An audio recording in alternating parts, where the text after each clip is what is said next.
J'invite nos intervenants du prochain panel à me rejoindre sur scène. Merci beaucoup, Madame Hélène Van de Poel, experte santé au sein de la Banque mondiale. Merci d'avoir accepté mon invitation. Monsieur Hussein Akhnif, expert national au sein de l'Organisation mondiale de la santé. Madame Anne Beignet, experte santé et protection sociale au sein de la Commission européenne qui nous vient de Paris. Merci pour votre présence.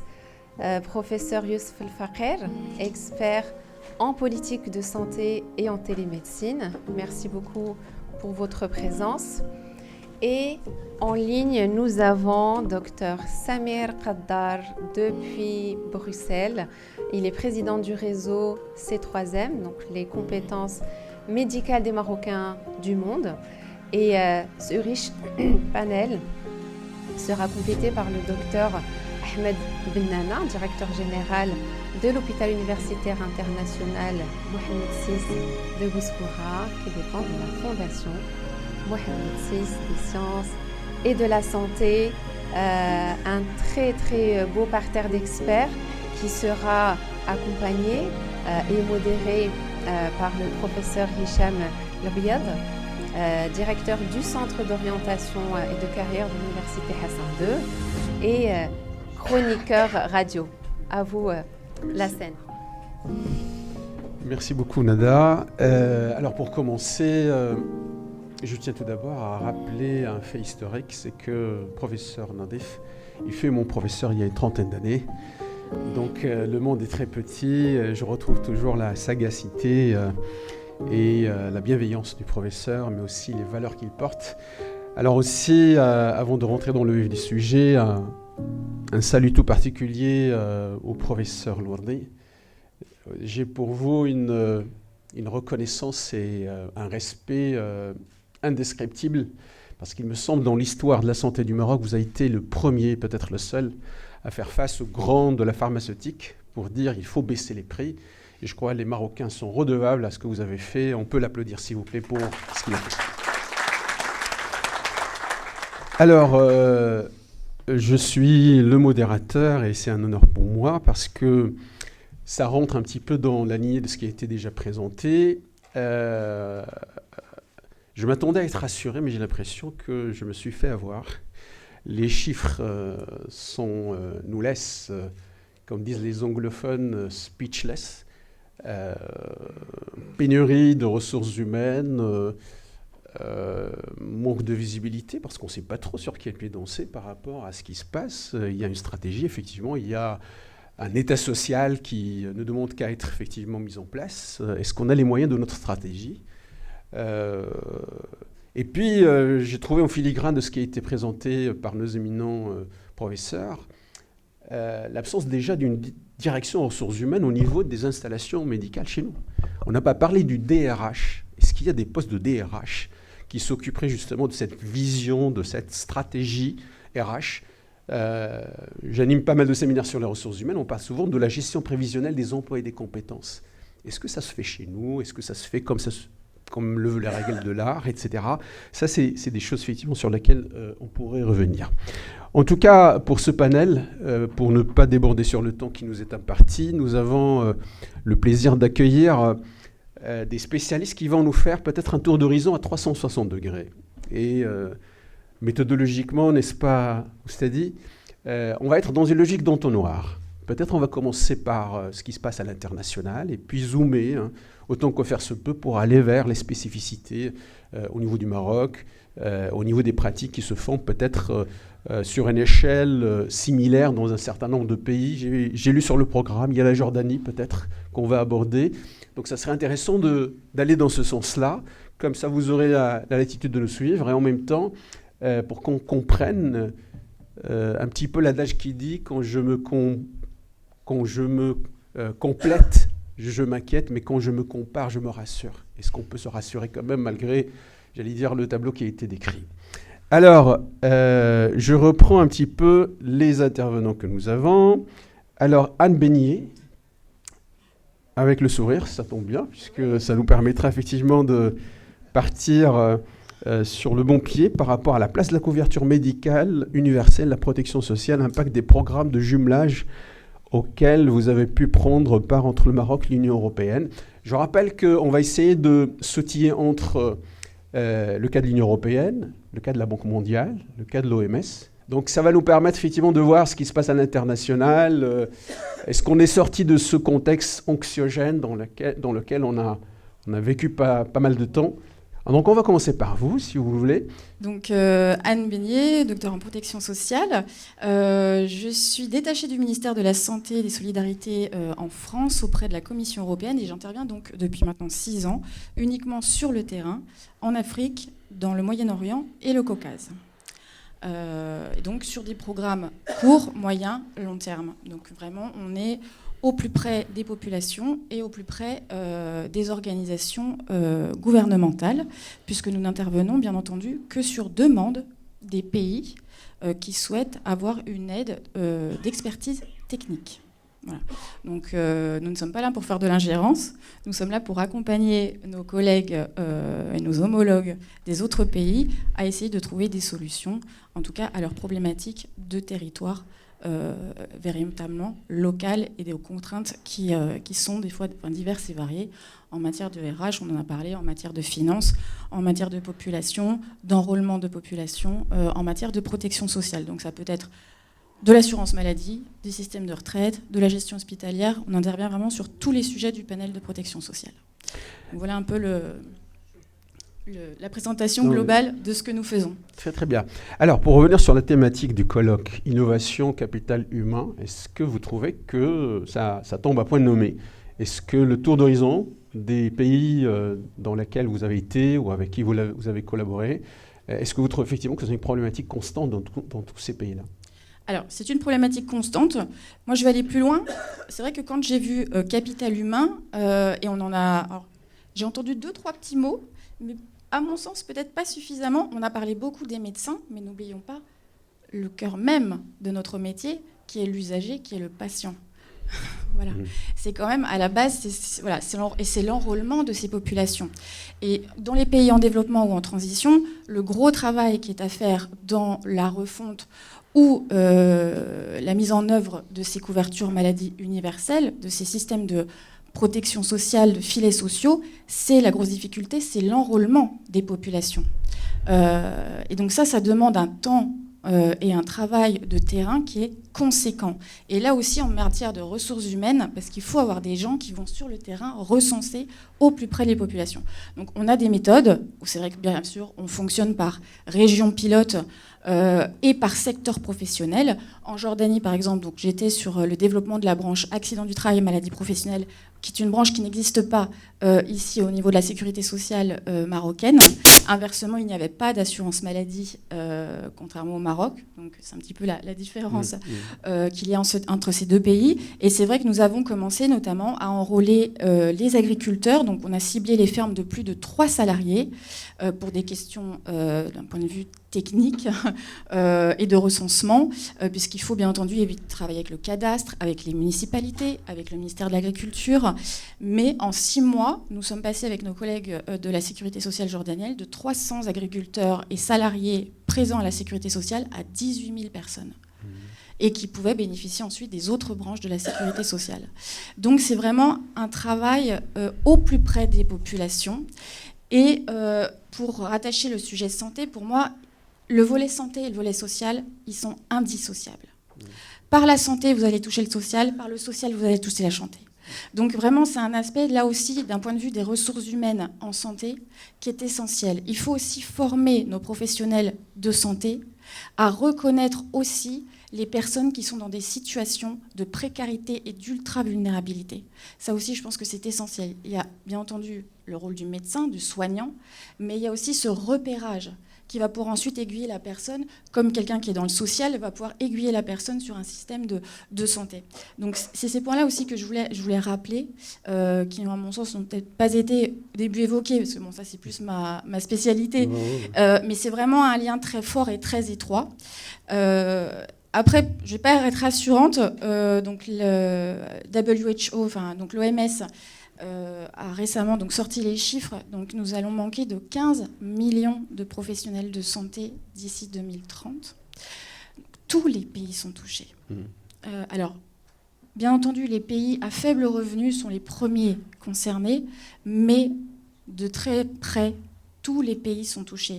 Ça touche en effet la formation, donc le recrutement, la formation dans le sens où on va doubler les effectifs d'étudiants formés, mais encore faut-il avoir les amphithéâtres, les universités, les enseignants, la capacité de les recevoir en formation pratique dans les établissements de santé. Donc ça, c'est vraiment des problématiques qui sont mondiales. Donc c'est une thématique qui concerne le Maroc, mais qui est mondiale et qu'il faut qu'on arrive aussi à gérer de manière collective. Quelque chose, moi, qui m'a beaucoup choquée, je me permets de le dire, il y a prescription maintenant, notre ancien Premier ministre en France, qui parlait donc des déserts médicaux et qui a sorti, il y a quelques mois, nous irons recruter à l'extérieur. Mais j'ai fait des bons en entendant ça. J'ai dit, mais il n'y a plus de professionnels de santé. On ne va pas aller déshabiller Paul pour habiller Jacques. Et c'est vrai que là, je me suis dit, il y a un manque aussi parfois de nos politiques de connaissances globales, mondiales, du sujet de la santé et de la protection sociale dans sa globalité. Alors je vais rebondir sur ce que vous venez de dire à l'instant et je vais me tourner vers votre voisin de droite, c'est Ernef, si vous permettez, parce que tout à l'heure vous avez sorti un mot qui me semble très important, la digitalisation.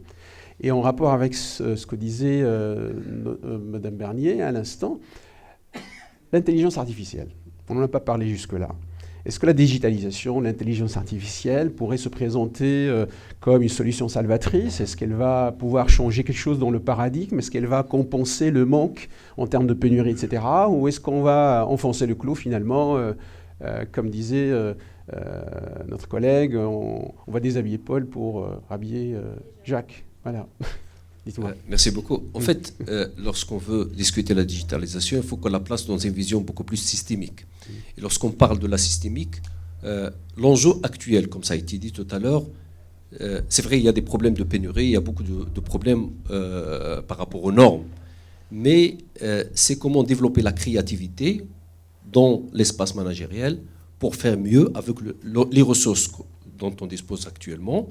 Et bien sûr, sur le long terme, il faut travailler sur la compensation du manque avec des politiques pérennes et solides sur le long terme. Mais lorsqu'on aborde la question de la digitalisation, du système d'information, la protection des évidences, la protection de la connaissance, tous ces éléments-là convergent vers au niveau de l'organisation. Quand je dis l'organisation, ça peut être un hôpital, ça peut être un GST, ça peut être un système dans son ensemble. Même dernièrement, on parle des systèmes apprenants. Et donc, lorsqu'on est dans une organisation apprenante, il y a un certain nombre d'éléments assez capitaux pour atteindre ce niveau. Parce qu'en fait, c'est quoi une organisation apprenante? C'est qu'il utilise la connaissance, il articule un certain nombre de paramètres dans l'organisation pour atteindre le niveau optimal de la performance, prenant les ressources dont il dispose. Et lorsqu'on parle de la connaissance, il y a le paramètre humain. Ça veut dire l'être humain. L'être humain, il y a deux volets en fait. Et une organisation hospitalière, elle doit apprendre avec le consommateur, avec l'usager. Donc, il doit se rapprocher et tirer des connaissances de cet usager pour intérioriser dans son espace managériel les vrais besoins de citoyens, les vrais besoins de la population et une vraie compréhension des déterminants de son état de santé. Ça, c'est un élément. Le deuxième élément, c'est travailler sur l'individu au sein de l'organisation. Et le travail pour le développement de la connaissance au sein de l'organisation, il aborde trois niveaux. Le niveau individuel, c'est-à-dire je dois travailler, de faire en sorte que l'individu développe ses connaissances à l'échelle de l'individu. Il doit avoir des motivations pour qu'il puisse chercher à acquérir de nouvelles connaissances. Au niveau de l'équipe aussi, le travail en équipe, c'est fondamental parce que c'est là où convergent les connaissances à l'échelle de l'individu et c'est ça qui va donner la force de frappe de l'équipe pour atteindre un objectif encore plus grand que celui de l'individu. Et au niveau de l'organisation, le travail des différentes équipes, il va converger pour avoir une vision stratégique sur le long terme de l'organisation. Et donc là, on parle des niveaux d'apprentissage.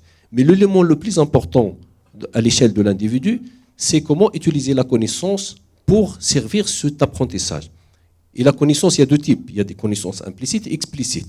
Le plus gros problème qu'on rencontre assez souvent, c'est qu'il y a des anciens qui cumulent une connaissance implicite. Ils connaissent ce qu'il faut faire, ce qu'il ne faut pas faire, parce que c'est le résultat d'une expérimentation qui a duré pendant plusieurs longtemps et qui a, bien sûr, a été améliorée par l'expérience. Et cette connaissance implicite, donc, il faut la transformer en une sorte c'est-à-dire tacite. C'est-à-dire, ma connaissance que j'ai dans ma tête, je la transfère à un nouveau recrue, et pour lui faire gagner du temps. Donc, lorsqu'il va acquérir ma connaissance, il va aller encore plus vite que moi, parce qu'il a raccourci un peu l'espace, plutôt le temps d'acquérir des connaissances. Ça, c'est un élément important. Donc, le transfert des connaissances tacites, et aussi développer la connaissance, parce qu'il y a 4 modes de transfert de connaissances, je ne vais pas m'attarder là-dessus, tacite, explicite, tacite et explicite. Parce qu'une connaissance explicite, c'est ce qu'on trouve dans les documents, c'est ce qu'on trouve dans des choses. Mais la connaissance tacite, c'est ça qui fait bouger un système de santé, parce qu'on est dans l'imprévision. On ne peut pas prévoir les problèmes. Et comme on ne peut pas prévoir le problème, donc c'est l'adaptation, c'est la capacité de réfléchir qui va permettre de résoudre les problèmes.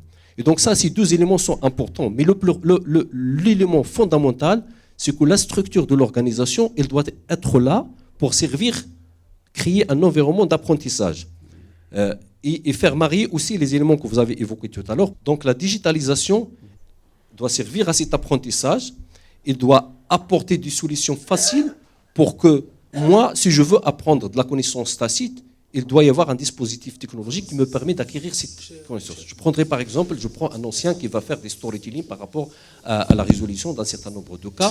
Et donc, l'accès à cette information me permet d'avoir accès à cette connaissance sans nécessairement avoir cherché cette personne, même s'il n'est pas là. Donc, la vulgarisation de la connaissance au sein de l'organisation, c'est fondamental. Le deuxième, la structure de l'organisation doit servir cet objectif. Et dans la structure de l'organisation, est-ce qu'on a des mécanismes qui encouragent les gens à apprendre? On est dans un modèle top-down, c'est-à-dire on oblige les gens à suivre des instructions. Quand on oblige les gens à suivre des instructions, c'est un modèle qui est bureaucratique classique et forcément il ne va pas être créatif. Et donc la créativité émerge de 2 choses. En fait, il y a la contrainte. Lorsqu'il y a des contraintes, il y a toujours de la créativité. Lorsqu'il y a de l'autonomie de l'individu et de l'autonomie des équipes, il y a encore de l'activité, plutôt de la créativité. Et donc, cette autonomie de l'individu et des équipes, pour créer, pour tester de nouvelles façons de faire, de nouvelles façons de s'organiser, proposer des choses nouvelles, ça fait partie d'une vraie organisation apprenante. Si vous permettez, ça rejoint un petit peu ce que disait le professeur Louardi tout à l'heure. Les gens qui partent, ce n'est pas forcément pour ta question d'argent, peut-être pour ça, mais pas que. Quand on ne donne pas la parole aux gens, quand on ne donne leur pas la possibilité de développer une espèce d'empowerment, donc prendre l'autonomie, pouvoir interagir, participer, etc. Tous ces éléments-là qui rentrent dans le management des ressources humaines, quand ils sont pas là, bah forcément, ça se rajoute à d'autres et ça finit effectivement par pousser à la décision. On va revenir tout à l'heure sur la question de l'intelligence artificielle, parce qu'il me semble quand même que c'est un point focal. On va bifurquer vers la Banque mondiale. Alors, la Banque mondiale, avant de venir ici, je me suis permis d'aller vers votre site internet et j'ai repris avec beaucoup d'intérêt une citation. En tout cas, je cite: « Aujourd'hui, il est largement admis qu'une population instruite, en bonne santé et bien nourrie rapporte davantage à l'économie que la seule construction des routes et des ponts. »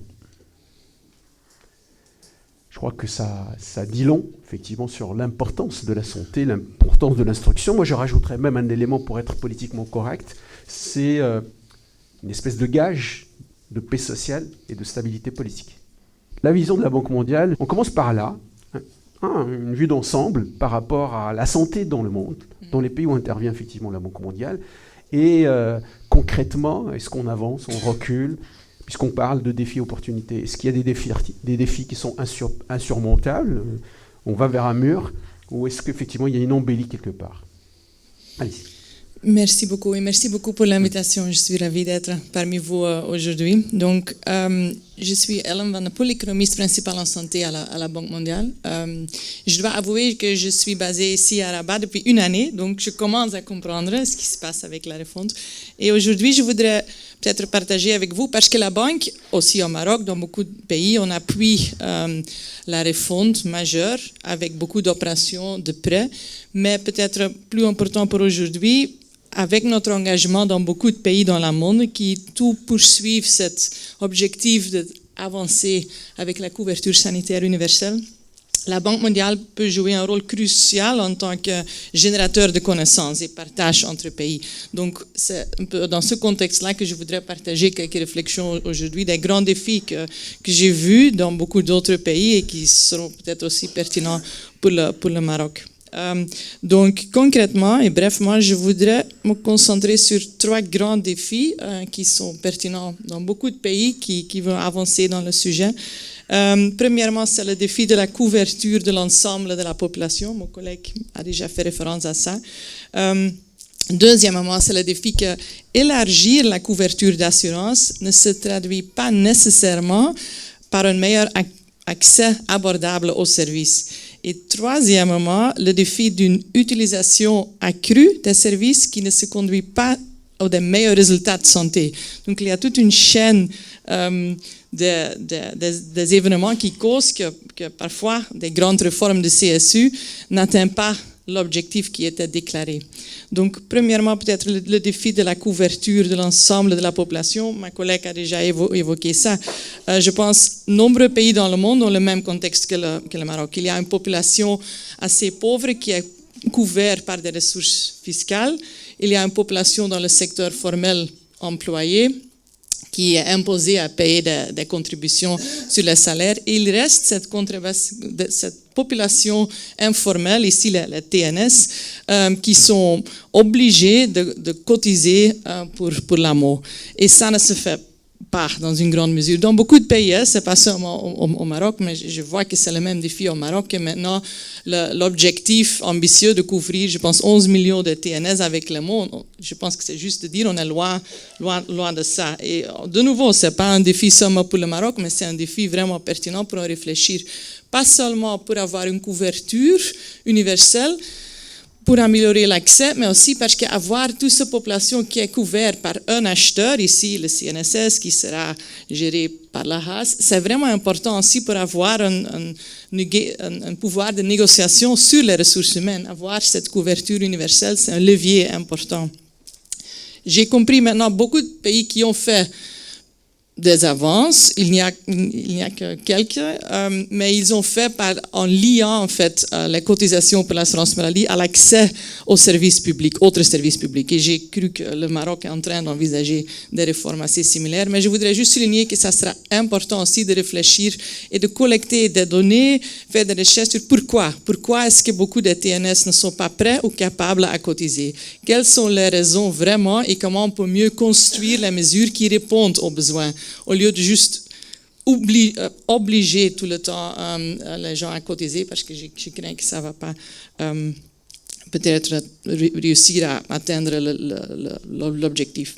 Le deuxième défi, c'est qu'élargir la couverture ne se traduit pas nécessairement par un meilleur accès à des services abordables. Il y a beaucoup d'assurances maladie dans le monde qui ne contribuent pas vraiment à un accès abordable. Et c'est à cause des problèmes de tarification, mon collègue a déjà dit, mais aussi parfois c'est à cause d'une réaction assez perverse des prestataires, surtout dans le secteur privé. Avoir des gens couverts par une assurance maladie, ça peut inciter, surtout le secteur privé, à fournir beaucoup plus de soins coûteux, peut-être pas toujours nécessaires. Donc vraiment, renforcer cette fonction de gestion et de contractualisation de côté l'offre, surtout dans le privé, sera hyper important, je pense, dans le Maroc. On n'a pas dans la banque, mais les collègues qui travaillent dans la banque, on a fait une étude qui a analysé un peu toute l'expérimentation de 20 ans d'assurance maladie dans les pays à revenus moyens et faibles. Et là, les chercheurs ont constaté que l'évidence est vraiment un peu, comment je dis ça, c'est pas très convaincante. Et c'est à cause de ce défi-là que même quand la population est couverte par une assurance maladie, les gouvernements souvent n'ont pas assez de pouvoir pour gérer le côté l'offre et pour faire en sorte que le paquet de soins soit délivré dans une manière très coût-efficace. Et dernièrement, si je peux finir, c'est le dernier défi que même une utilisation accrue des services ne se traduit pas nécessairement dans les indicateurs, les meilleurs résultats de santé. Et là, tout c'est lié à la qualité. Et là, je pense qu'on est très proche du discours qu'on a déjà eu ce matin. Ça dépend vraiment des ressources humaines dans la santé. Je ne veux pas répéter ce qui est dit déjà, mais je veux juste peut-être souligner que je pense que ce que le Maroc est en train de faire, de combiner une réforme du côté l'offre, mise à jour l'offre, avec une réforme du côté demande, augmenter l'assurance maladie, c'est vraiment la meilleure pratique. C'est une très bonne chose. Le grand défi des ressources humaines, j'ai vu maintenant qu'il y a cette idée de payer pour la performance, de lier une partie du salaire à des indicateurs de performance. Je comprends d'où ça vient, je veux juste aussi souligner que l'évidence internationale sur ce sujet-là suggère qu'on doit être très prudent. La performance incentive, ça peut avoir un impact, mais l'évidence est très modeste. Et c'est causé, comme mon collègue a dit avant, que la démotivation, la manque de performance, c'est lié à beaucoup plus que les incitations financières. Et aussi, mettre en œuvre les incitations financières, ça coûte cher en termes de coûts administratifs, de gestion. Donc, on doit vraiment réfléchir et de nouveau collecter beaucoup de données, des recherches, pour comprendre c'est quoi exactement qui cause le déficit de performance, et ça peut varier d'une région à une autre, et de désigner des mesures qui répondent à ça. Donc je pense peut-être la ligne rouge, si ça se dit en français, de tout ça, c'est de toujours comprendre, collecter des données pour comprendre les défis. Je pense une réforme avec l'ambition qu'on a maintenant au Maroc, ça va avoir des succès, des échecs, c'est normal, mais c'est important de se rendre compte que même les échecs peuvent se traduire dans un succès si on apprend de ce qui se passe et si on ajuste. Donc ça, c'est un plaidoyer pour des réflexions comme aujourd'hui et pour collectionner beaucoup plus de données. Je suis très intéressé par 2 points dans ce que vous avez présenté à la session. Bien entendu, tout le reste est pertinent. Il y a cette opposition, on va dire, entre cette vision, mission sociale, sociétale d'un établissement hospitalier et puis la question des KPI, donc les indicateurs de performance. Assez souvent, jumeler les deux, ce n'est pas toujours très pratique. On en reviendra tout à l'heure peut-être avec des cliniques privées. Mais je saute sur l'occasion puisque vous représentez la Banque mondiale. Et mon professeur m'a enseigné, dans les années 80, le Maroc avait mis en place un programme d'ajustement structurel. Et le programme d'ajustement structurel supposait effectivement qu'on donne plus de place au privé qu'au public. Est-ce que vous trouvez que la tendance dans laquelle nous sommes vers une espèce de privatisation de la santé au Maroc, est-ce que c'est une bonne résolution ou est-ce qu'on doit faire demi-tour et aller chercher dans l'innovation d'autres formules plus hybrides et plus pertinentes et plus performantes? C'est une question assez dangereuse, je dois faire attention. Je n'étais pas là quand on a... oui, je sens. Et je veux juste dire que je pense qu'on est maintenant à un moment où cette distinction entre le secteur public et privé est beaucoup moins importante, surtout dans un schéma d'assurance maladie, parce que c'est ça que j'ai dit au début, quand vous avez toute la population qui est couverte et un mécanisme d'acheteur comme le CNSS combiné avec la HAS, le grand défi, c'est de gérer les prestataires, s'ils sont publics ou privés. Je pense que l'importance est beaucoup moins parce que l'argent va suivre un peu le patient. S'il consomme dans le privé, s'il consomme dans le public, la différence est beaucoup moins. Mais c'est important de faire en sorte que le secteur privé soit bien contractualisé et géré dans l'amont.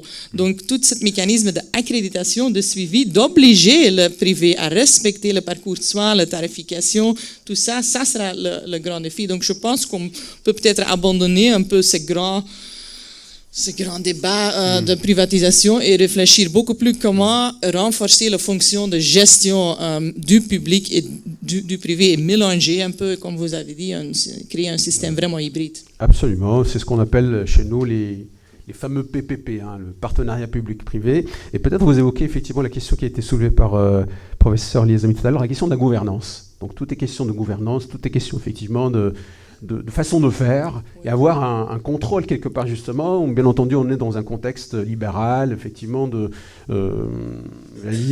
laisser faire, mais il faut qu'il y ait justement cette question de contrôle. Je reviendrai vers vous tout à l'heure, si vous permettez. On va passer de l'autre côté avec professeur Ahmed Benana. Si vous pouvez vous présenter encore une fois, s'il vous plaît.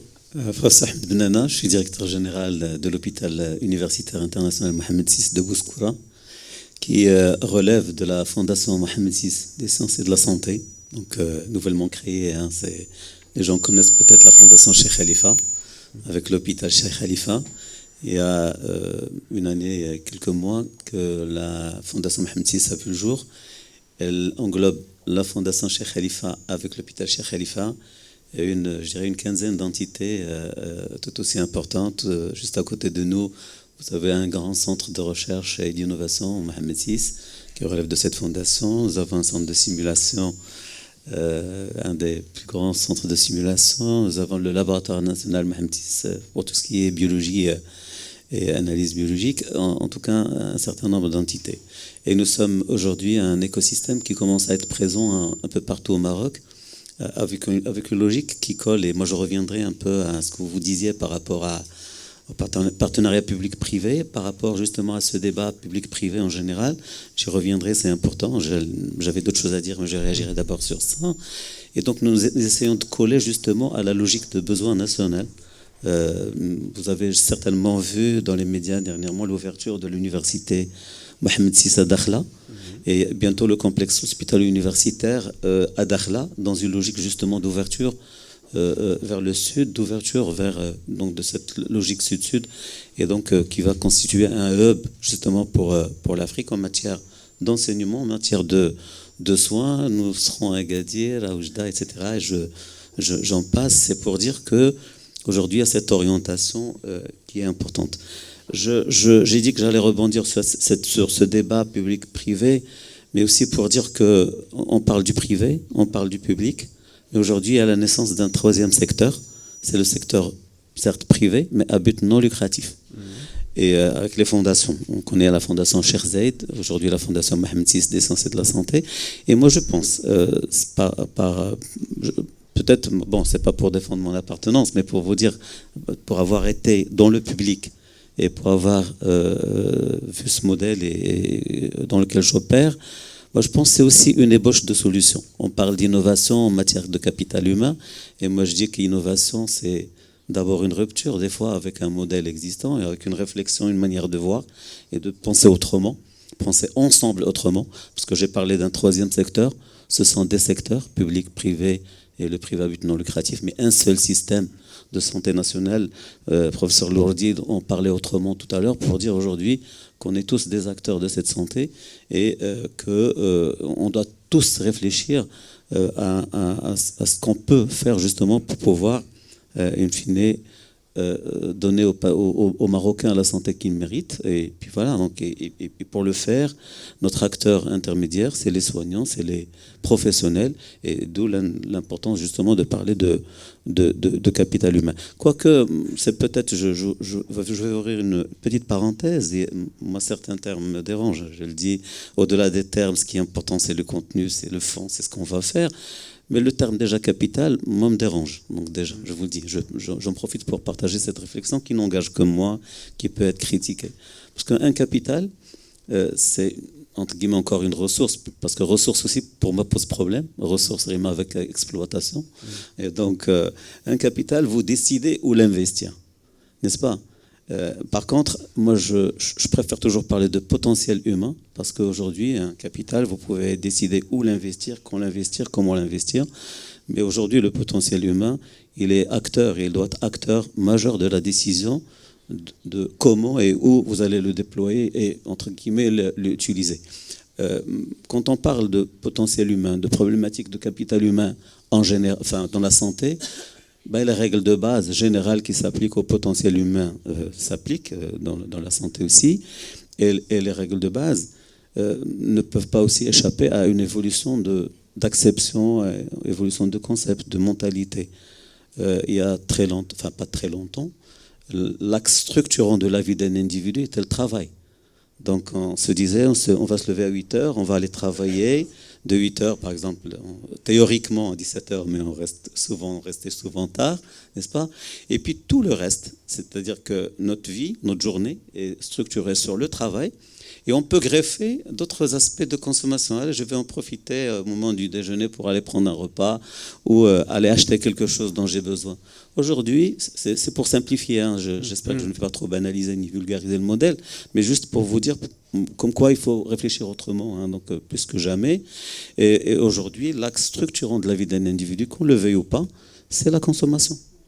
C'est pourquoi on n'arrive pas à comprendre pourquoi les gens peut-être partent plutôt ailleurs, n'est-ce pas? Aujourd'hui, on n'admet pas, juste il y a quelques années, on ne pouvait pas admettre que quelqu'un qui ne travaille pas, à qui on propose un salaire, par exemple, je vais dire de 4000 dirhams, qui est déjà un salaire, 4000 dirhams, c'est supérieur à 0, et qui n'accepte pas de travailler. Donc il préfère ne pas travailler. Pourquoi? Parce que tout simplement, dans sa réflexion, il a tout de suite fait le calcul, loyer, voiture, loisirs, etc. Non, 4000 dirhams ne vont pas me suffire et ils préfèrent ne pas travailler. Donc c'est des choses qui nous dérangent parce que le cerveau humain est fait comme ça, hein, il n'aime pas les incohérences.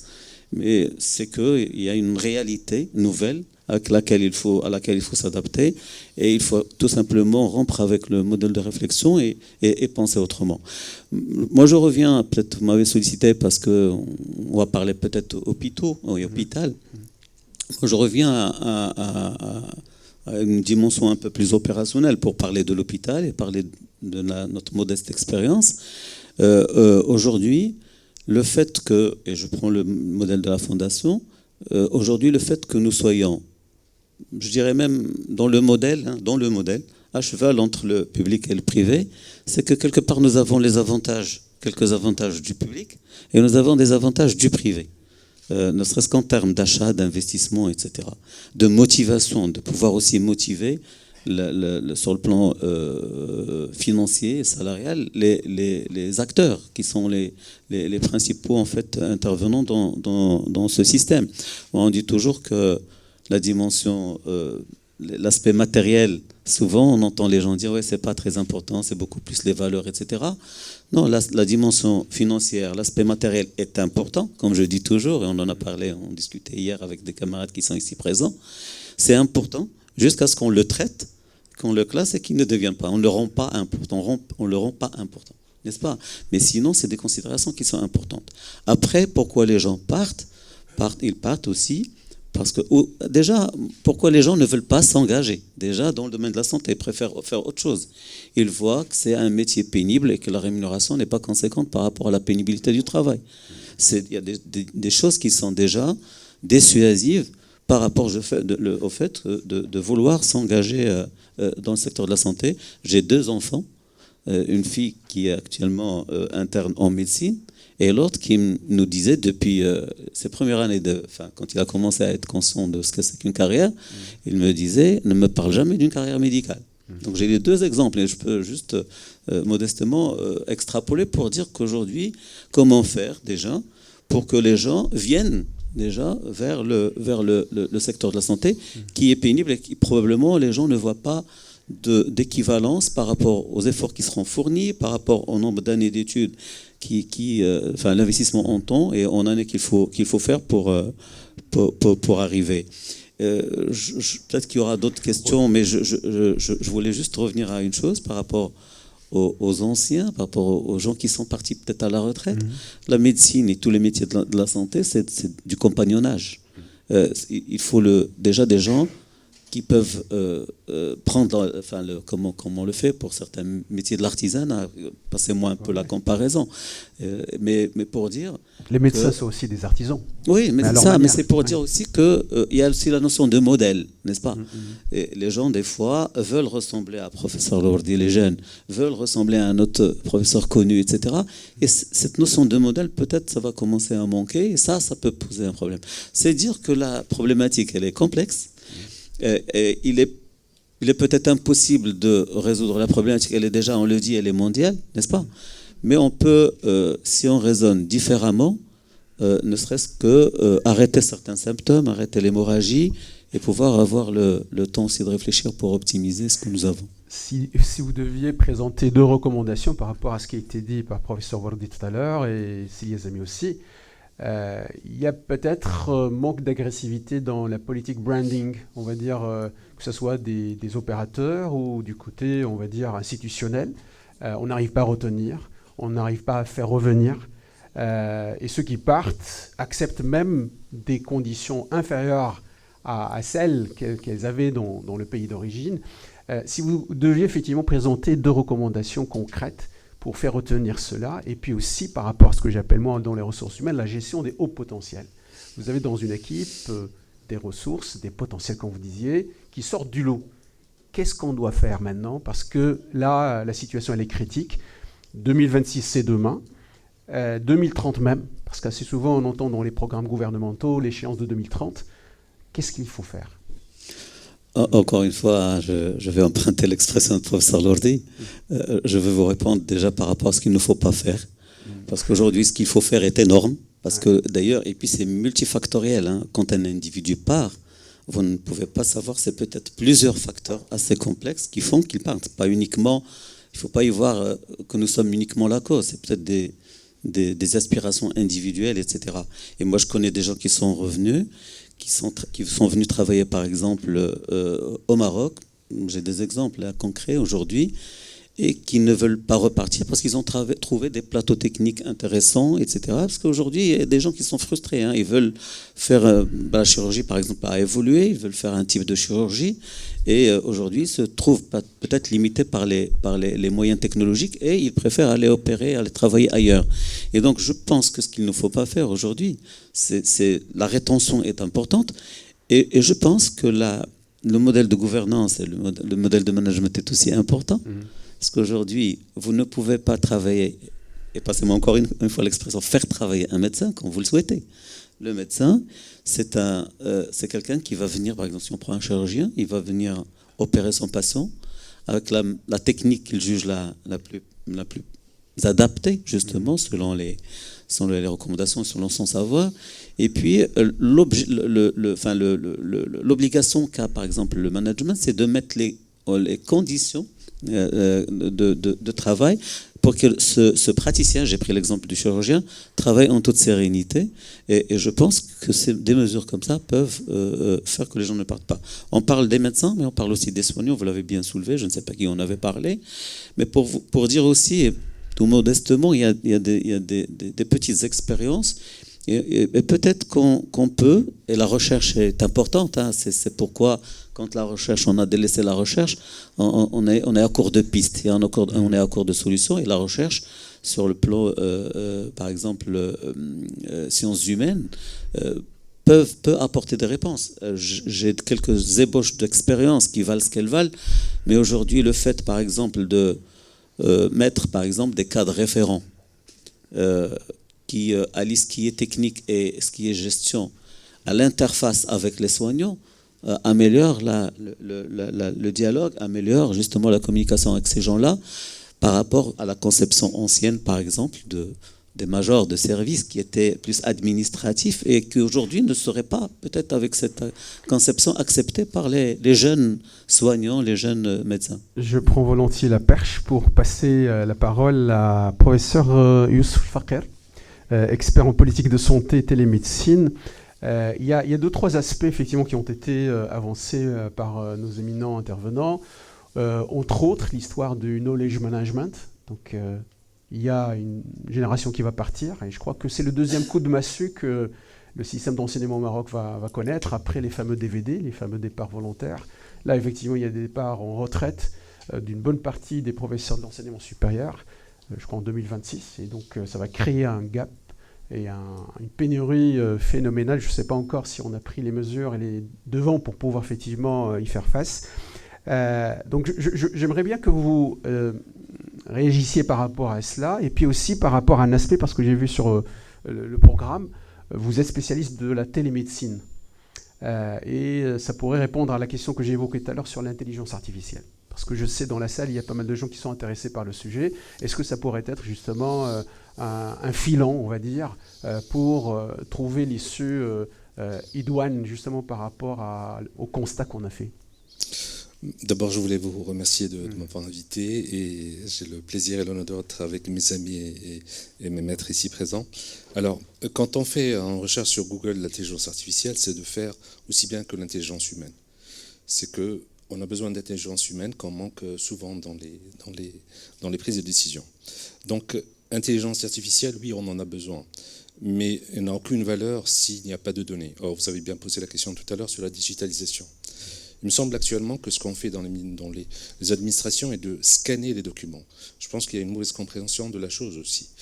Actuellement, encore une fois, je reviens sur Google, vous faites une recherche d'un hôtel à Agadir, 3 jours plus tard, il vous donne les meilleurs. Pourquoi ? Parce qu'il a pris les données pour vous le restituer en fonction de vos besoins. Donc, on parle de réforme, il va falloir réformer en fond et en forme. Il y a besoin, dans un premier temps, de retravailler les données. Et pour répondre un petit peu, vous parlez tout à l'heure de la gestion, vous parlez de la gouvernance, on ne peut pas avoir une politique de santé au Maroc comme ailleurs. Il y a des politiques de santé. Et cette politique de santé ne peut pas se faire comme on faisait avant 2020, 2025, 2025, 2035. C'est obsolète. La politique de santé peut être changée au jour le jour. Les besoins du Nord, de Tanger, ne sont pas ceux de Tétouan. Ils sont à côté, hein, et encore moins de ceux d'Agadir. Donc il va falloir les donner. On n'a pas ces données-là. Donc finalement, je prends votre question, mais permettez-moi d'être un peu plus large dans la réponse. C'est qu'on a besoin, bien évidemment, d'une réforme dans le vrai sens du terme. Et Ced l'a bien dit, Selourdi, on ne peut pas réformer le système de santé. Quand on revient un peu sur le système de santé, je parle sous la tutelle de mon ami de l'OMS, c'est un état de bien-être physique, social et mental qui ne consiste pas en l'absence de maladie ou d'infirmité. Moi, je suis médecin. Gérer le sport scolaire ne révèle pas de ma spécialité, et encore moins le côté artistique. Et pourtant, ça retentit sur mon patient. Mon approche est limitée. Donc la santé doit être au sens d'une prise en charge gouvernementale, si l'on est transversale, et n'est pas du domaine du ministère de la Santé, encore moins de la HAS. La santé, nous, on ne gère que le côté maladie, il faut dire les choses telles qu'elles sont. Donc on a besoin d'une prise en charge transversale, d'une approche transversale de l'ensemble des approches. Pour ce qui concerne le côté médical, on ne peut pas faire du nouveau avec l'ancien. On ne peut pas encore enseigner aujourd'hui des métiers d'hier. Vous parliez tout à l'heure, et si les amis, 800 médecins quittent tous les ans, c'est-à-dire 30%, finalement, en conclusion, le Maroc produit des médecins et d'autres compétences, ingénierie et d'autres, pour l'export. Vous parliez tout à l'heure d'un arbre, au stade qui est dans l'arbre, on produit pour l'export. Donc il va falloir réfléchir comment retenir ou faire venir. Ça, c'est une question éminemment politique et n'est pas politique de santé. On parlait tout à l'heure de désert. En 2025, le désert, on peut espérer qu'il ne soit plus aride. Donc, posons la question autrement. Pourquoi il y a encore des déserts ? Moi, je suis Ould Bjed, je partirai avec plaisir à Bjed. Et j'appelle, j'ai vu Samir Aqda qui va parler tout à l'heure, la région de l'Est. Mais les collègues, il y en a plusieurs d'ailleurs, ils reviendront avec plaisir. Donc c'est une question éminemment politique. Les communes et les régions doivent travailler les régions. Ça doit être un plaisir de partir à Dakhla, à Ben Guerir, à d'autres pays, à d'autres régions qu'on considère comme... Donc il y a un véritable travail politique. Les médecins sont des soldats de ce pays, mais ils ne sont pas les seuls. Donc il va falloir travailler. Encore une fois, les régions, il faut que les régions soient attrayantes. On ne peut pas produire, et on le disait si bien au stade de M. Benanar, dans le sens qu'il y a le côté financier, mais pas uniquement. Permettez-moi d'être marié et d'avoir des enfants, et que ma femme a besoin de faire une culture artistique, un travail artistique, et qu'un de mes garçons ou de mes filles veuille jouer du piano, courir, etc. Moi, en tant que médecin, je vais partir à l'hôpital, mais qu'est-ce que je laisse pour ma famille ? Il y a un équilibre familial. Donc il va falloir porter cette question à un haut niveau. On n'est plus dans la rapatriement, entre guillemets, avec 3 fois le salaire. Même ces compétences, ils vont vouloir venir, mais ils ont leur cadre de vie, leur qualité de vie. Donc il va falloir réfléchir comment les intégrer dans cette formation, pas dans le sens retour, parce que c'est pas bon, parce qu'en plus, ils seront moins productifs qu'on l'aurait souhaité. Donc il faut réformer. Et quand on dit réformer le système de santé, on ne peut pas parler du système de santé si on ne parle pas de la formation, de l'enseignement. Et ce qui est malheureux, ce qui se passe actuellement, alors qu'on veut mettre sur le marché, et excusez le terme pharmaceutique, des médecins pour faire face, on est en train de voir du retard avec 24 000 étudiants en médecine qui sont en grève. Qui a raison, qui a tort, c'est un autre débat. Le problème est qu'on a besoin de les réformer. Il me semble que cette réforme est se transformer en petite réformette. La réforme est une et une seule. Elle est d'esprit, de personnes, de concepts, mais aussi, on ne peut pas faire de réforme dans l'hôpital sans l'avoir fait au sein du ministère de l'enseignement. Aujourd'hui, le ministère de l'enseignement produit des étudiants, et ces étudiants sont supposés être des médecins, et ils travaillent dans la médecine. Il y a un véritable problème. Avant, dans les années 60-65, on peut comprendre que le ministère de l'enseignement produisait. Là, les étudiants en médecine sont faits pour être médecins. Ils doivent être sous la tutelle de l'enseignement du ministère de la Santé, qui a le in et le out. Parce que finalement, le ministère de l'enseignement est limité par les postes budgétaires. Le ministère de la Santé a d'autres priorités. Il faut qu'il produise. Et il ne peut pas gérer des étudiants parce qu'il n'a pas de place, etc. Donc il y a une véritable... Ensuite, on parlait tout à l'heure d'étudiants qui sont formés pour l'export, mais aussi on produit des médecins d'aujourd'hui ou des infirmiers ou des techniciens. Je parle du domaine que je connais particulièrement, vous parlez de télémédecine, de techniciens de radiologie pour des métiers d'hier. Il y a besoin de réformer. Les données existent. Maintenant, apprenons à apprendre, à chercher. Qu'est-ce qu'il faut apprendre? Il faut un accompagnage, Simnana le disait tout à l'heure, pour le côté médical, mais aussi pour la recherche, pour la formation. Donc il va falloir revoir. On peut former des médecins peut-être en 5 ans, mieux que 6 ans, mais pas de la même façon, pas avec la même méthodologie, pas avec le même concept. Donc il y a besoin d'une réforme dans la fond et de la forme. Et pour ne pas me répéter, aux mêmes causes, mêmes conséquences, nos collègues sont partis pour des causes. Des causes existent toujours, je ne pense pas qu'il va falloir qu'on puisse rêver, c'est un retour. Ils sont citoyens, ils ont le Maroc dans l'âme et dans le cœur, ils en ont le sang, mais donnons-leur les conditions pour revenir et la place qu'ils vont occuper, parce que ça ne sert à rien de revenir pour avoir un bureau. Il faut qu'ils viennent dans un concept. Et au fait, ce qui fait bouger les esprits, et on a vu qu'avec le Covid, avec le développement de la télémédecine, ma présence physique n'est pas souhaitable à Ben Guerir pour interpréter un scanner que je peux très bien faire à distance, même dans un train. Par contre, mon technicien qui doit faire l'examen doit être bon. Donc apprenons à revoir un peu la formation médicale. Actuellement, avec les développements des nouvelles technologies, et là j'anticipe sur la télémédecine, que ce soit en consultation, que ce soit en diagnostic, ou même en thérapeutique pour certaines chirurgies, de la robotique, on peut faire énormément de choses. Mais on ne peut pas faire de la médecine à distance. C'est deux choses différentes. Donc il y a lieu d'avoir des bases, des données. C'est ce qu'on appelle les data. On parle de dossiers patients partagés. Il n'y a pas besoin de donner un avis visuel parce que ça n'a aucune valeur. Il faut qu'il y ait une documentation du dossier. Il faut qu'il y ait une traçabilité. Il faut qu'on garde à l'esprit que le dossier appartient au patient et pas au médecin, et encore moins à l'institution, qu'elle soit publique ou privée. Et il faut tout développer. Ça, ce qu'on appelle les données à caractère personnel. Il y a un véritable débat. Et pour ne pas trop alourdir, c'est juste pour vous dire que la réforme voulue par Sa Majesté, pour l'ensemble des citoyens, est un défi majeur de cette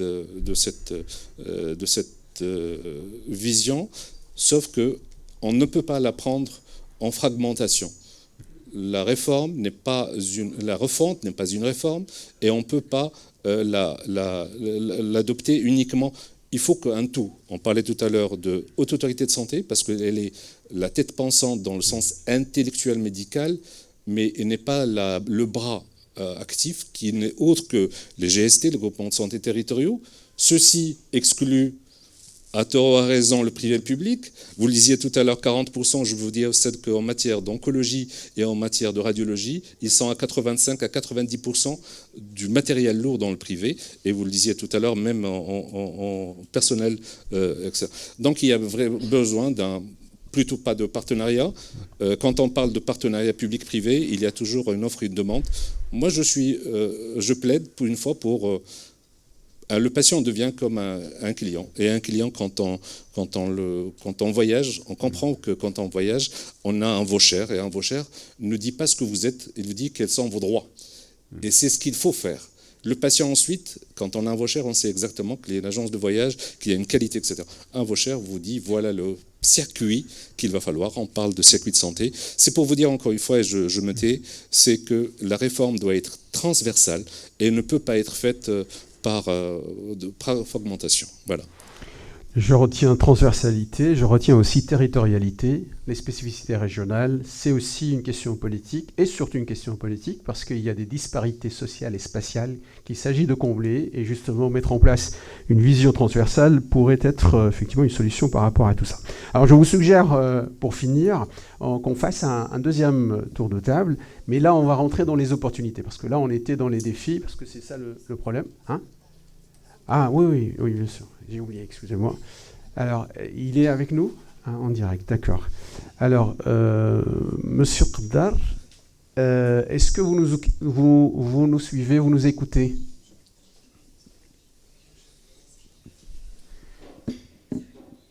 Allô? Si la technologie...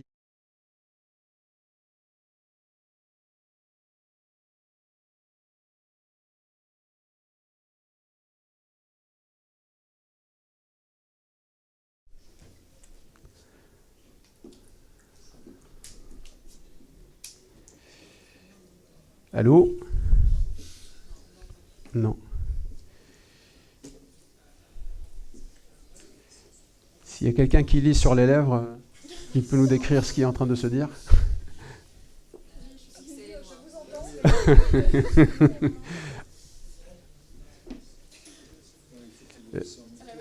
Bien, le temps que le problème technique soit résolu, on va revenir effectivement sur la question des opportunités, parce que là on était sur les défis, effectivement les choses qui fâchent.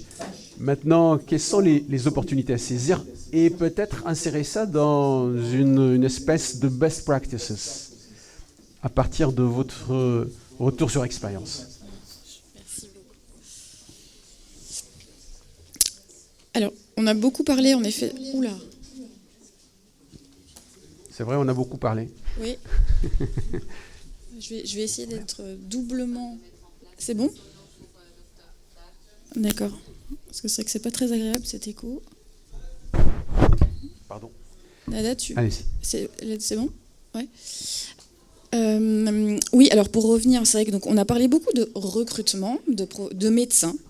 Donc c'est vrai, j'ai un petit peu envie d'ouvrir sur les autres professions, quand même, les autres professions médicales et paramédicales, puisque, donc on le sait, on l'a dit, là les années qui viennent, elles vont pas être top pour tout le monde.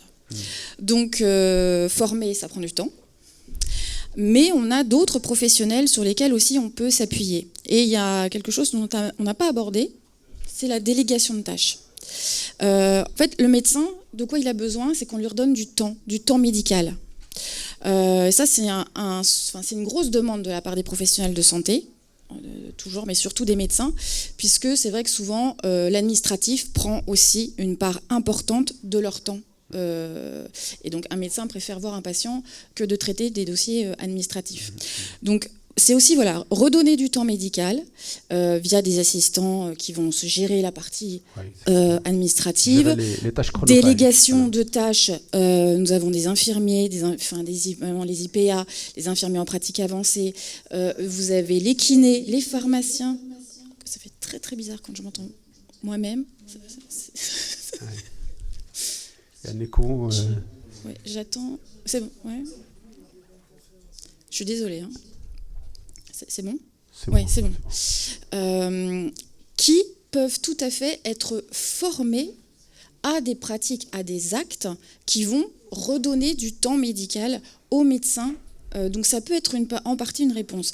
Tout ce qui est aussi téléconsultation ou téléexpertise, c'est une réponse, c'est une option, mais ça ne pourra pas pleinement remplacer le médecin, le soignant qui est à sa place.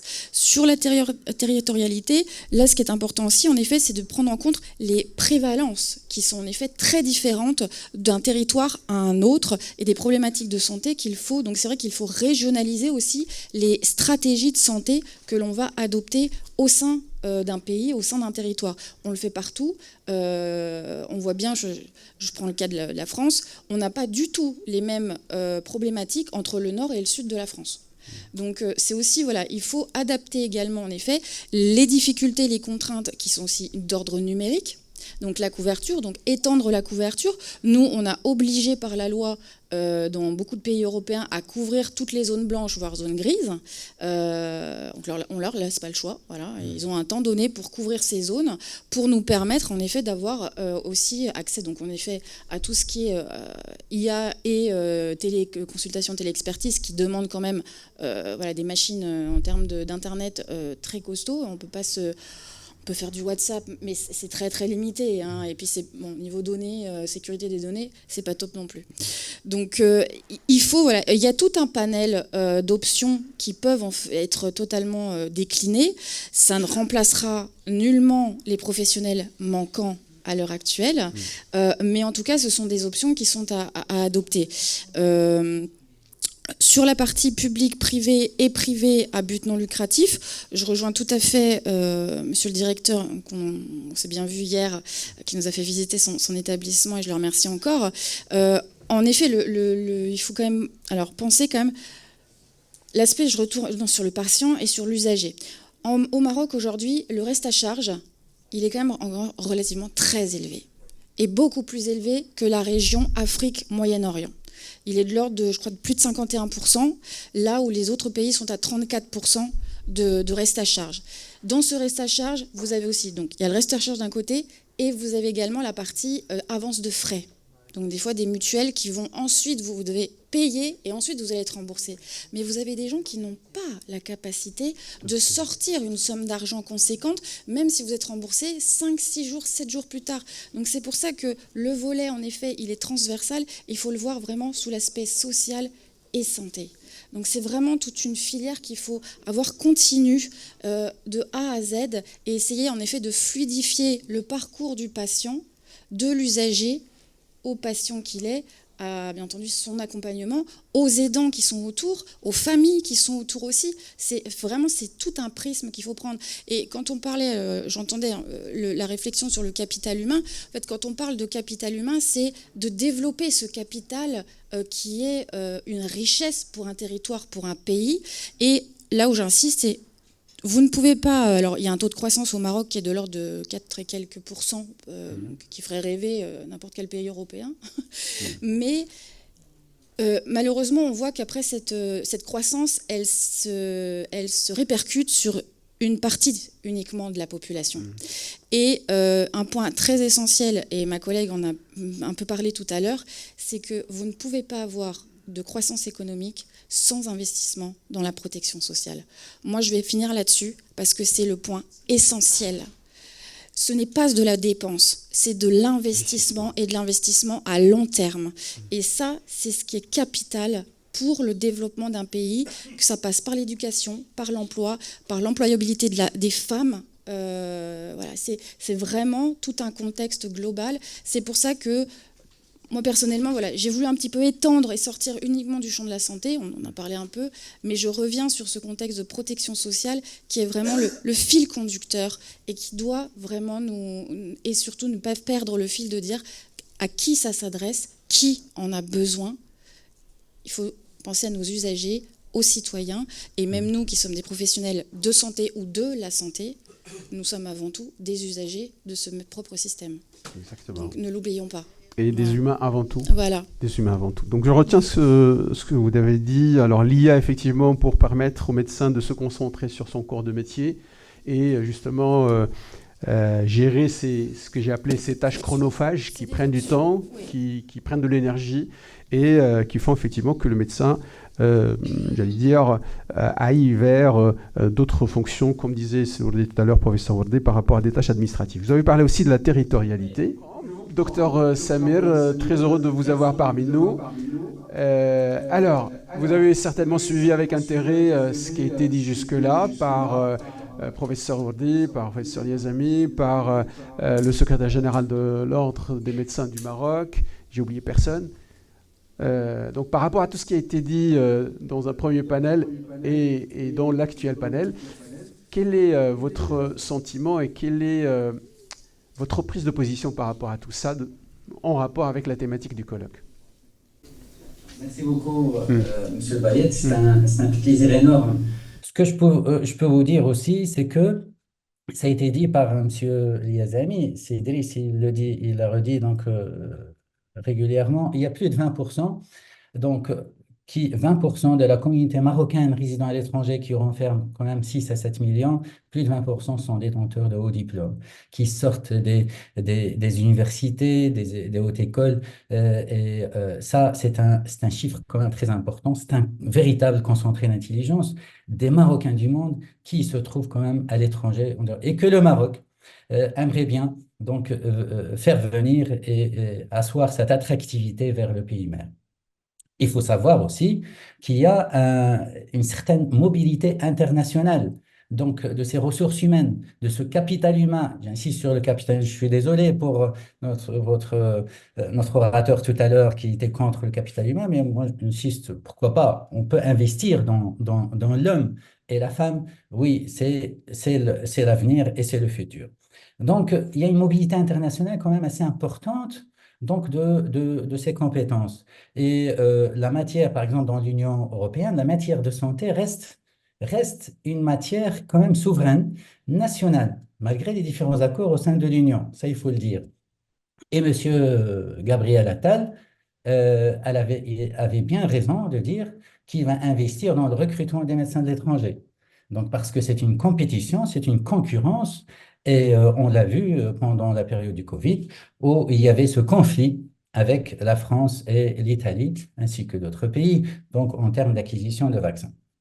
Alors, compétition, concurrence pour le recrutement des médecins et des infirmières. On voit ça chez les Allemands aussi, qui ont recruté quand même beaucoup de médecins, notamment les Marocains. Ils ont même installé des agences au sein du pays, au sein du Maroc. Les Anglais aussi, les Français.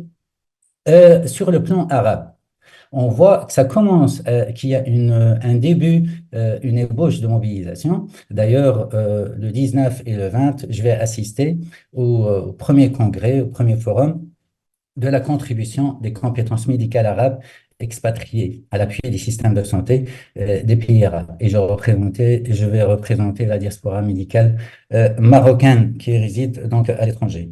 Donc, d'où l'importance de se positionner. Alors, cet échec, on ne peut pas faire automatique. Le constat est là. On a dit, on a redit, on a multiplié les discours à propos des causes, à propos des raisons pourquoi les gens ne reviennent pas, pourquoi les gens ne partent pas. Donc, il faut maintenant aller vers les solutions. La solution est simple. Il faut encourager les médecins de rester. Il faut encourager nos ressources humaines le capital humain qui se trouve à l'étranger, de revenir. Donc, prendre des décisions au niveau de l'exécutif, des décisions courageuses, d'une manière urgente, car demain, c'est trop tard. On est dans une compétition internationale, une concurrence qui est là. C'est une véritable guerre de souveraineté, parce que demain, ça sera vraiment trop tard. Donc, je trouve qu'il faut revoir le financement de la santé. Ça, c'est très important. La réforme, qu'on appelle ça comme on veut, etc. Mais il faut revoir ce financement. Il faut aller vers une restructuration bien faite et bien déterminée. La qualité des soins et la bonne gestion du risque. M. Louardi, on a parlé, si Youssef Fakir, mon ami Youssef, on a parlé aussi. La gouvernance, asseoir un organisme d'accréditation pour la formation et la formation continue, ça c'est très important. Un médecin qui se trouve dans un environnement sain, dans un environnement sécurisé, il ne va pas chercher ailleurs. Ça c'est très important, hormis son salaire. Donc le troisième point, c'est la prévention. asseoir une bonne politique de prévention et puis aussi l'innovation. C'est un point très important. Vous avez parlé de la digitalisation, de l'intelligence artificielle, lutter contre le désert de santé. Il faut asseoir cette politique de digitalisation, il faut la mettre en œuvre. On en parle, mais il faut que ça soit proactif et il faut que ça soit opérationnel. Donc, pour moi, l'entreprise, qu'elle soit ici au niveau de la digitalisation et numérisation, elle travaille dans un secteur et l'université, elle va dans un autre secteur. Or, ils doivent travailler la main dans la main. Donc, d'une manière coordonnée, l'entreprise doit innover sous la supervision ou sous les recommandations de l'université. Et l'université doit asseoir une recherche scientifique bien déterminée en fonction de la vision de l'entreprise. Et ainsi de suite. Mais jusqu'à maintenant, on dirait qu'on est dans une schizophrénie manifeste où ce qui est important maintenant, qu'il faut encourager ce retour vers le centre de ces deux parties. Et donc, c'est très important de rallier l'entreprise à l'université. On cesse de le dire, il faut travailler ensemble, la main dans la main, donc le public, le privé à utilité publique, valoriser les études médicales, valoriser les étudiantes et les étudiants. C'est l'avenir de demain, donc il faut les écouter, il faut asseoir une bonne formation, il faut tirer vers le haut le niveau des étudiants médecins et infirmiers. Voilà, grosso modo ça, et je reste à votre disposition s'il faut que j'intervienne, je ne veux pas maintenir trop la parole. Je reprends juste un point dans ce que vous venez de dire à l'instant par rapport à la recherche. On va même aller plus loin, à la recherche-développement. Est-ce que vous trouvez que le niveau de la recherche scientifique, la recherche-développement, la recherche appliquée, est-ce que vous pensez qu'il y a assez de brevets qui sortent chaque année des centres de recherche dans la sphère médicale au Maroc qui pourraient justement intéresser des chercheurs marocains de la diaspora à rentrer au pays pour y contribuer? C'est une question très importante, cher ami. Seulement, il y a un problème de connexion. Ce qui se fait à l'intérieur, il n'est pas assez audible à l'extérieur, et vice-versa. Donc là aussi, il y a moyen d'asseoir un organisme qui permet cette fluidité. Deuxième chose, on a d'excellents chercheurs nationaux, donc des Marocains du Maroc, mais seulement par manque de liberté, de mobilité. Je ne parle pas de liberté générale, parce qu'on est un pays libre et on peut voyager, etc. Mais il y a une certaine, il faut dire les choses comme elles sont, donc, sans langue de bois, au niveau de l'environnement universitaire. Et je crois, et c'est ça les retours que j'ai régulièrement, qu'il y a une résistance à laisser le chercheur faire un stage ou aller voyager à l'extérieur. Et ça, c'est parmi mes demandes que j'ai publiées il y a quelques années, c'est que le chercheur marocain, il doit avoir cette liberté de mobilité. Et il peut aller visiter des centres ou faire un stage, des centres américains ou suisses, etc. Parce qu'on a toujours peur donc qu'il reste là-bas, dans le pays destinataire. Deux, et ça, ce sont des conflits interpersonnels, qu'il revienne, mais avec un aura, etc. Et donc, il va faire de l'ombre chez les autres, et ainsi de suite. Donc, c'est une affaire qu'on peut solutionner assez rapidement, et ça peut avoir une portée quand même assez importante. J'irai vers Arnif en tant que représentant de l'OMS, c'est ça? Alors, on était sur le registre des opportunités et des best practices. Est-ce que vous avez des choses à rajouter par rapport à ce que nos collègues ont déjà avancé, la territorialité, la formation continue, l'intelligence artificielle? Est-ce qu'il y a d'autres pistes qui vous semblent pertinentes? Merci beaucoup. D'abord, toutes les réformes, lorsqu'elles sont annoncés, ils sont accompagnés par des critiques, des évaluations. Donc il n'y a jamais une unanimité sur une réforme quelconque du système de santé. On est dans le domaine des politiques de santé, c'est tout à fait normal. Et donc ce genre de débat, c'est quelque chose qui va mettre à l'épreuve les propositions pour tester leur solidité par rapport à la mise en œuvre. Je reviens juste par rapport aux opportunités. En fait, lorsqu'on regarde la refonte du système de santé tel qu'elle est annoncée, mais aussi l'évolution du système de santé dans les dernières années, il y a une opportunité de financement de la santé.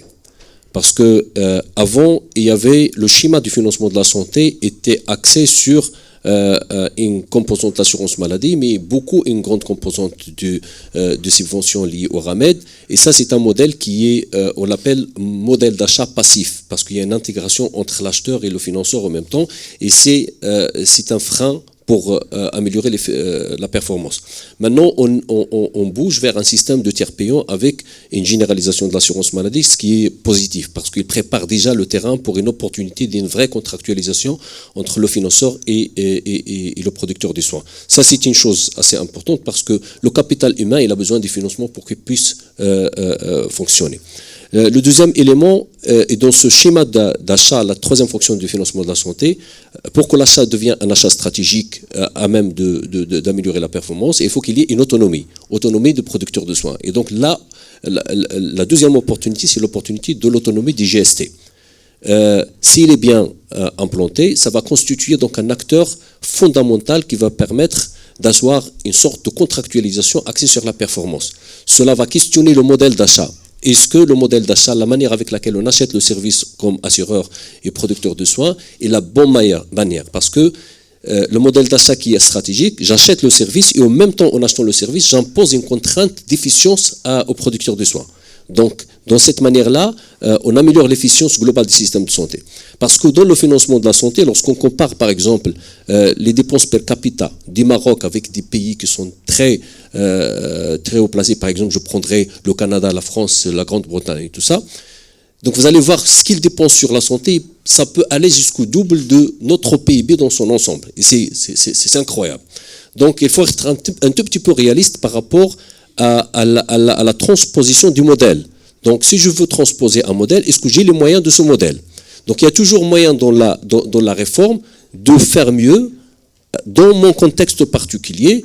Et il y a même un rapport qui a été publié, je pense en 2012, qui a possibilité de produire une bonne santé avec pas nécessairement des montants exorbitants. Donc c'est là où on peut faire intervenir également la notion de l'innovation, la créativité et tout.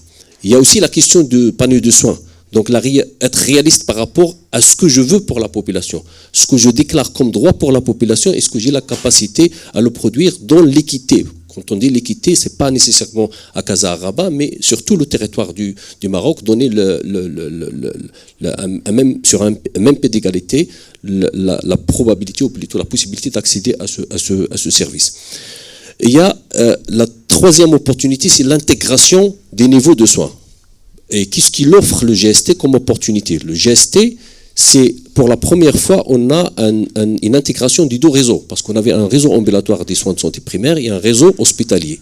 Et même dans le réseau hospitalier, il y a deux niveaux. Il y a secondaire et régional, mais on a aussi le CHU. Donc il y avait une sorte de fragmentation de la gestion de ces réseaux. Et le GST, il offre cette opportunité d'intégration. Pourquoi c'est intéressant? Parce que quand on regarde un peu la recommandation de l'OMS, pour aller vers la couverture santé universelle, on doit donner plus d'espace à l'utilisation des soins de santé primaires. Parce qu'on n'a pas les moyens pour aller vers un système hospitalo-centriste, mais on a besoin aussi de l'hôpital, mais dans ce dosage, il faut trouver une meilleure utilisation des soins de santé primaires, parce que les études ont montré que probablement entre 70 à 80% du problème de santé peuvent être traités dans le niveau des soins de santé primaires. Donc je pense que c'est aussi une opportunité pour avoir un vrai arbitrage entre les niveaux, c'est-à-dire ce que je veux dépenser sur les niveaux de soins, mais également sur la fluidité des ressources humaines entre les différents niveaux et l'encadrement que peut faire les niveaux supérieurs pour les niveaux pas inférieurs, mais les niveaux, je dirais, primaires, secondaires des systèmes de soins. La quatrième opportunité, c'est une opportunité d'apprentissage. Parce qu'on se lance dans une réforme, mais on n'est pas les seuls dans ce monde à mener des réformes pareilles. Donc il y a des pays qui ont mené certainement des réformes, et donc les organisations comme l'OMS, la Banque mondiale et aussi des autres organisations, ils peuvent servir de relais d'intérioriser cette connaissance par rapport à ce qui n'a pas marché, et quel est le contexte dans lequel ce qui n'a pas marché n'a pas marché. Donc pourquoi ? Parce que ça permet de raccourcir aussi le chemin vers, parce qu'on veut gagner du temps par rapport à la réforme qu'on met en place et pas refaire les mêmes erreurs ou les mêmes problématiques des autres pays. Je m'arrête là peut-être. Non, c'est excellent. Juste une petite question, et peut-être on va donner le micro tout à l'heure à Madame Beignet. Juste un petit aspect par rapport à l'OMS. Tout à l'heure, on a sorti des indicateurs. Le professeur Wardi disait qu'on est à combien 5 médecins 7 médecins. Hein? Combien 7 médecins. Les médecins, c'est entre 8 et 9 pour 10 000 habitants. Pour 10 000 habitants. Je voulais savoir, là, on est sur une photographie d'un instant T. Le trend, est-ce que ça va crescendo ou décrescendo? L'OMS, qu'est-ce qu'elle en dit par rapport au cas du Maroc? Est-ce qu'on doit s'inquiéter de ce qui va venir ou est-ce qu'il y a une amélioration quelconque? Non, bien sûr, l'inquiétude est là, d'ailleurs, de par des rapports qui positionnent le Maroc par rapport à la gravité de cette pénurie. Mais quand on voit quand même qu'il... Pas uniquement les médecins, il y a non, bien les sûr, infirmiers, il y a tout le reste. Non, bien sûr, lorsqu'on parle du professionnel de santé, c'est l'équipe qui est concernée. L'équipe médicale, infirmière et tout et les gestionnaires également qui sont impliqués dans l'offre de soins. Donc, les chiffres, ils sont là. Mais ce qui est important, est-ce qu'il y a des stratégies qui permettent de réduire un peu ce gap? Et je pense qu'il y a quelques années, on avait seulement 2 facultés de médecine. Avec la période du professeur Wardi, il y avait création de nouvelles CHU. Il y avait celui de Oujda qui a été inauguré à la période du professeur Wardi. Il y avait aussi également des nouveaux CHU qui commencent à être créés. Il y a des écoles des soins infirmiers, mais aussi il y a un rôle du secteur privé qui commence à contribuer dans la formation. Je veux dire par rapport à des pays qui nous sont similaires. Est-ce que nous sommes dans le même périmètre de dangerosité ou est-ce que nous sommes meilleurs parmi les pires? Non, mais il y a toujours, lorsqu'on fait le portrait de comparaison entre les pays, il y a toujours, on est meilleur que quelques-uns, mais on a, bien sûr, si on place la norme, ça dépend où est-ce que vous voulez placer la norme. Si vous voulez placer la norme... L'Afrique du Sud, par exemple. L'Afrique du Sud, il a une particularité, c'est un peu, vu les moyens, vu ce qu'ils ont, donc et c'est vrai que le Maroc, il est placé parmi les 57 pays qui ont une pénurie grave de ressources humaines. Ça, on le reconnaît, même le ministère de la Santé le reconnaît. C'est la raison derrière cet investissement énorme dans la formation des professionnels de santé. Donc la question est importante parce que lorsqu'il y a une crise, toujours lorsqu'il y a une crise énorme dans un volet donné du système de santé, que ce soit dans le financement, que ce soit des ressources humaines, que ce soit les 6 composantes du système de santé, c'est le déclencheur des vraies réformes. Et je pense que la question n'est pas sur la gravité du problème, mais beaucoup plus sur l'ampleur des solutions qu'on est en train de prévoir pour résoudre ce problème. Le problème est là, il n'a pas besoin de beaucoup de discussions là-dessus. Les comparaisons, c'est très facile, accéder à des comparaisons, ça va le montrer de façon très claire. Mais la question, est-ce que les solutions entreprises vous donnent espoir à visualiser une sorte d'amélioration? Moi, je dirais que oui. Il y a, lorsqu'on regarde en termes de quantité, il y a un effort qui a commencé depuis bien plusieurs années dans la création de l'offre, mais également il y a aussi un développement du secteur privé qui commence à avoir, et par l'occasion, le secteur privé, c'est un partenaire pour la voie vers la couverture santé universelle. Même l'OMS, il y a quelques années, c'est quel est le rôle du secteur privé? Il est fondamental pour arriver à la couverture santé universelle. Ce n'est pas une compétition entre public et privé, mais c'est un partenariat qui doit être conçu de la manière à atteindre cette mission publique de donner une meilleure santé à toute la population. Et donc c'est un acteur fondamental parce qu'il met en place un investissement fondamental, et donc il faut le considérer ainsi. Et même dans la formation et le développement d'une très bonne quantité de professionnels de santé dans le système de santé, il devient aussi partenaire. Et donc je pense que c'est ça la question. Discuter la solution plutôt que de discuter le problème, parce que le problème, il n'y a pas beaucoup de débat là-dessus. Les chiffres, ils sont là, donc on peut les interpréter comme on veut, mais beaucoup plus la solution qui compte plus pour le développement du système. Très bien, parfait. Donc on continue le tour, et je rappelle juste à la salle qu'on va prendre 5 et 10 minutes tout à l'heure, s'il y a des questions effectivement qui peuvent venir de l'auditoire.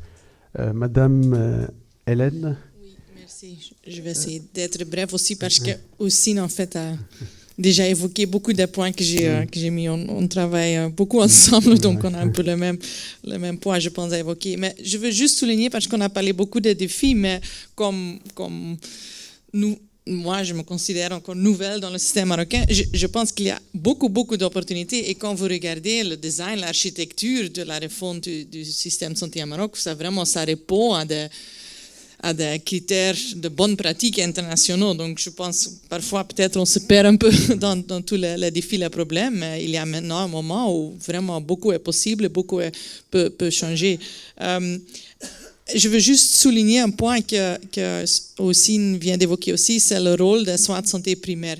Avec un budget limité, le budget est limité, avec des ressources humaines limitées, et on a parlé beaucoup de la pénurie, ça ne va pas changer dans 2 années, dans une manière assez... Donc, on doit faire en sorte que les ressources qui sont disponibles soient utilisées dans la manière la plus coût-efficace. Donc, je ne pense pas seulement, peut-être il y a une pénurie des ressources humaines dans le secteur santé, mais aussi peut-être des économistes de santé qui peuvent aider à cette réflexion, comment utiliser les ressources dans une manière qui vraiment résulte dans les indicateurs santé le plus élevé.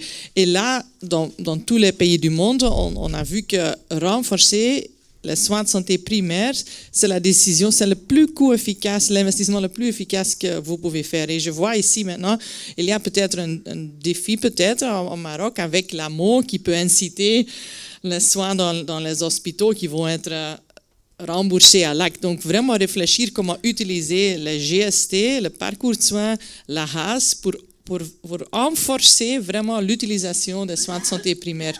Et avec ça, j'ai peut-être une question pour vous, parce que moi, je ne suis pas expert dans ce sujet-là, mais avec ce besoin, on a parlé beaucoup de pénurie de ressources humaines, mais comment on peut peut-être mieux repartir dans le pays et même dans les cadres? Est-ce qu'il existe des opportunités peut-être d'augmenter le cadre des infirmières, des médecins de famille, les former dans les régions pour qu'ils restent là? Donc pas seulement réfléchir sur comment augmenter le nombre des médecins, des spécialistes, mais comment vous pouvez utiliser la refonte maintenant pour renforcer ces cadres plus basique dans les régions. Et encore une dernière fois, je pense que tout le monde l'a dit, mais le besoin, vraiment l'opportunité maintenant, avec toutes les données que vous êtes en train de collecter, avec le système de données de CNSS, le système dans le ministère de Santé et Protection sociale, il y a le patient, le dossier de patient unifié.